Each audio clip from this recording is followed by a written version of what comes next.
Me and my dad, when I was 15, we would visit these Hoarders once a month for our church. And we would just go in and hold our breath for like an hour.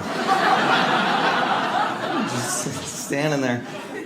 The first thing you do when you go into a hoarder's house is you play a game, which is, what is a chair? You just start looking at the piles of things. Is that a chair right there? No, not a chair. What about that pile right over there? Is that a chair? Not a chair? Oh, you guys are good at what is a chair.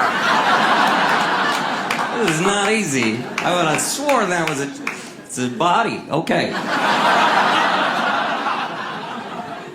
Rest in peace, buddy.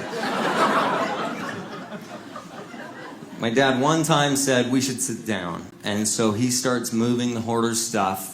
And of course, they're kind of freaking out. Why are you touching our bus passes from 1986? Because we're cataloged by month. And he just moves them all, and he found a chair. He was good at the game. Found one chair, he didn't find two. So 15-year-old Steve is now awkwardly trying to find a chair. I'm like, oh, okay. I'll find a chair real quick. Why is that sticky, by the way? Why is that wet? Everything I touched, I regretted touching. My dad sees me getting more and more awkward over here, and he's like, Steve, quit doing that. Just come over here and sit on my knee. Huh? Sit on my knee. That's a good idea. I sat on my dad's knee. He bounced me just a little bit. I felt better. I was colicky, apparently. Just that little motion. Feels good. A cat that they were holding prisoner just wanders through the rubble. He hops up on my dad's other knee. The last seat in the house. The cat took it and promptly vomited on my dad's knee. Didn't even waste any time. The cat was like, it smells normal here. I'll fix it.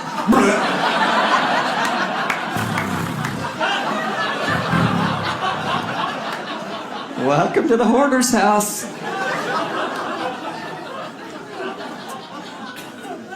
So we're sitting there with cat barf on the knee and expecting the hoarders to freak out. If you've ever been at someone's house and a pet vomits, it's usually pandemonium. The hoarders just sat there. They were just like, you know what, that happens. No, it doesn't. It's the first time I've been on my dad's lap and a cat has vomited. It's a very rare situation. That broke my dad because he was like, okay, if they're not going to react, I'm not going to react. So he thought he could just kind of keep going and share the message, you know. He's got me on one knee, cat barf on another, message from Jesus in his heart. So he tries to share that. The message this month is all...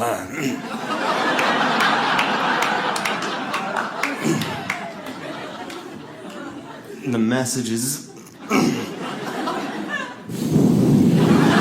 He's trying to come up with excuses for why he's starting to gag. He's like, my tie's too tight. I'm sorry. We're fine. The message is... The message is...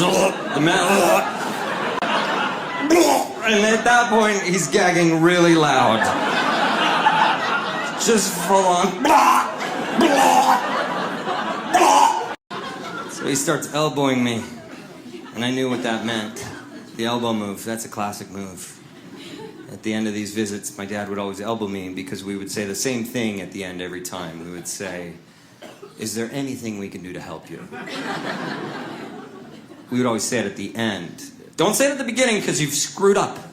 If you say it at the beginning, you're gonna end up helping him.